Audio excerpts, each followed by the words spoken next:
इस थां दी अपनी बरकत, इस थां दी अपनी महिमा, ये साढ़े 6 मिनट ਲਈ ਤੁਹਾਡੇ ਸਾਹਮਣੇ उस महान वाक्य का हिंदी भाषा जिक्र करनगे। मैं उस दिन भी अर्ज की थी, गुजराती ने या इंग्लिश बहुत अच्छी बोल लेंगे ने, अमेरिका विच रहे ने, साइंटिस्ट ने, पर मैं इन्होंने कहा इंग्लिश सारे समझ नहीं सकणगे, तो तुसी हिंदी दे जो है बोलो, ये थानू हिंदी दे बोल के दसणगे। मुझे आपसे ये बताना है कि जो करिश्मा हुआ था वो क्या था। ये आप बीती की एक सही दास्तान है जिसके सारे डॉक्यूमेंट्री एविडेंस भी हैं, फोटोग्राफ्स हैं, नेगेटिव्स भी हैं और मेडिकल रिपोर्ट्स भी अपनी एक ही आवाज में बोल रहे हैं। जो करिश्मा हुआ था इसके बारे में ही मैं बताऊंगा क्योंकि समझ आ रहा है। वो दिन था May 5, 2002। मुझे यहाँ मेरे परिवार के लोग उठा करके ले आए थे।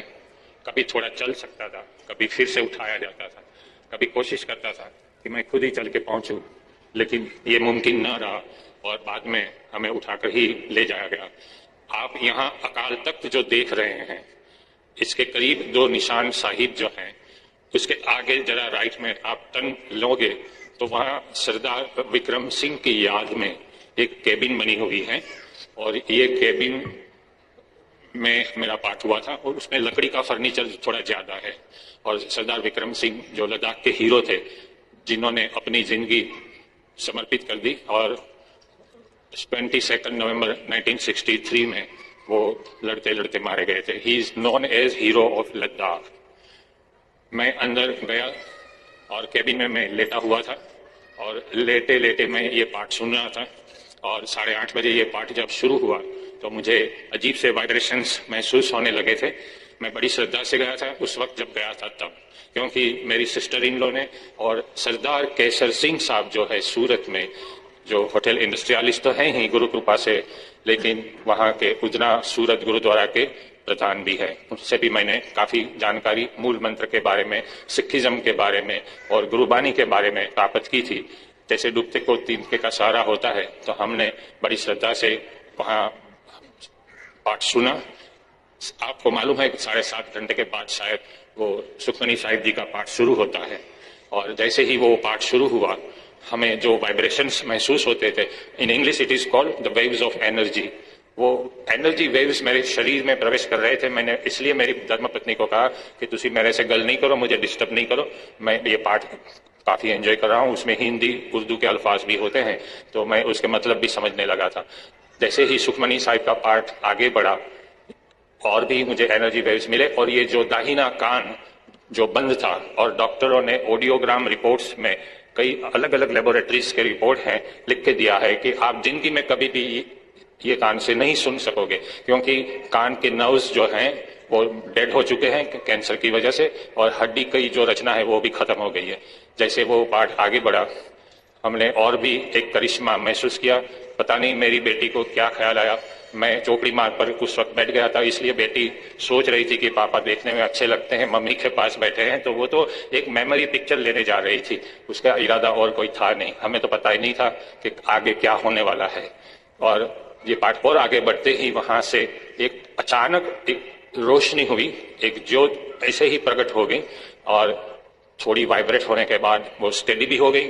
फिर वो मेरे पास आने लगी, जिसके फोटोग्राफ हैं, नेगेटिव हैं, और मेरे शरीर में ये उंगली पर प्रवेश कर गई। यहाँ से उसके 2 हिस्से हुए थे और आगे बढ़ते बढ़ते ये शरीर में ऊपर कुछ waves of energy are entering my body. ये बिल्कुल पर्सनल प्राइवेट स्पिरिचुअल एक्सपीरियंस होता है।